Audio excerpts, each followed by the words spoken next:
अस्सलाम वालेकुम friends, welcome to STS science academy. दोस्तों आज का हमारा टॉपिक है एक्सरसाइज 1.2 चैप्टर 1 क्लास 9 मैथमेटिक्स का क्वेश्चन नंबर 5। कहते हैं find transpose of each matrix.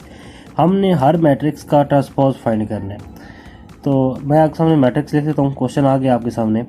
अब ट्रांसपोज क्या होता है? लेट्स सपोज आपके पास एक मैट्रिक्स है जो इस फॉर्म में है, उसके अंदर 2 रोज़ है एंड 3 कॉलम्स हैं। तो आपने उसको इस फॉर्म में कन्वर्ट कर देना है, मतलब उसकी जो रोज़ हैं वो कॉलम बन जाए। 2 रोज़ थी तो 2 कॉलम बन गए और जो उसके कॉलम्स थे वो रोज़ में कन्वर्ट हो जाए। इस तरह हमने कन्वर्जन करनी होती है। अब देखें, let for example direct question solve करेंगे। ए है, पार्ट ए में हमारे पास 3 रोज़ है 1 कॉलम है। तो अब हमने इसको कन्वर्ट करना है 3 कॉलम एंड 1 रो में। कैसे करेंगे? हमने ये कॉलम है ना पूरा, इस पूरे कॉलम को रो में फॉर्म में लिख दें, 0 1 -2। ये इसका ट्रांसपोज आ गया। पूरे के पूरे इस कॉलम को रो की फॉर्म में लिख दें, और अगर रो आ जाए जैसे यहाँ पे है तो इसको आपने कॉलम की फॉर्म में लिख देना है, 5 1 एंड -6। ये हमारे पास सिंपल ट्रांसपोज होता है जब आपके पास सिंगल कॉलम मैट्रिक्स आ जाए, रो मैट्रिक्स आ जाए। अगर आपके पास आ गया रेक्टेंगुलर मैट्रिक्स जैसे हमने यहाँ बात की थी, जिसकी 3 रोज एंड 2 कॉलम्स, तो आप इसको कैसे लिखेंगे? सबसे पहले आप देखनी है इसकी जो फर्स्ट रो है, फर्स्ट रो इसको आपने फर्स्ट कॉलम लिख देना है। सॉरी, गलती से मैंने डाल दिया। फर्स्ट रो को आपने फर्स्ट कॉलम लिख देना है, सेकेंड रो को आपने सेकेंड कॉलम लिख देना है, थर्ड रो को आपने थर्ड कॉलम लिख देना है। तो आप देखें इस तरह जितनी भी रोज है वो कॉलम्स में कन्वर्ट हो गई है। अब आगे आप देखें क्या हुआ है कि ये तो मैंने आपको बताया रोज को कॉलम में कन्वर्ट करना। अब आप देखें पूरा का पूरा कॉलम आपकी एक रो में कन्वर्ट हो गया है। नेक्स्ट देखें डी का ट्रांसपोज क्या होगा?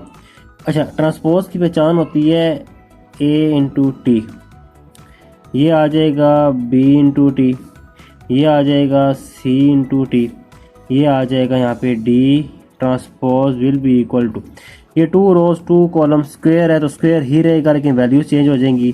2 3 यूं है, रो में है, कॉलम में लिख दें। 0 5 रो में है, सेकंड रो है तो सेकंड कॉलम में लिख दें। अभी देखें 2 3 रो में था, कॉलम में आ गया, 0 5 रो में था, कॉलम में आ गया। जो चीज़ कॉलम में थी वो रो में चली गई। इस तरह कन्वर्जन हो जाती है मैट्रिक्स की। नेक्स्ट है ई में आप देखें E transpose will be equal to, ऊपर की तरह सेम ही है। 2 3 रो में, कॉलम में लिख देंगे, फर्स्ट रो को फर्स्ट कॉलम में कन्वर्ट कर देंगे, सेकंड रो को सेकंड कॉलम में कन्वर्ट कर देंगे। ये हमारे पास ई का ट्रांसपोज आ गया। नेक्स्ट है लास्ट पार्ट एफ का ट्रांसपोज देखते वक्त आपने बस सिंपल इस चीज़ को फोकस करना है, जैसे हम ऊपर करते हुए आ रहे हैं।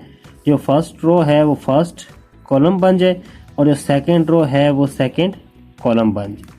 तो इस तरह हम किसी भी एलिमेंट का ट्रांसपोज ले सकते हैं। उसकी जो रो होगी वो उसका कॉलम बन जाएगी।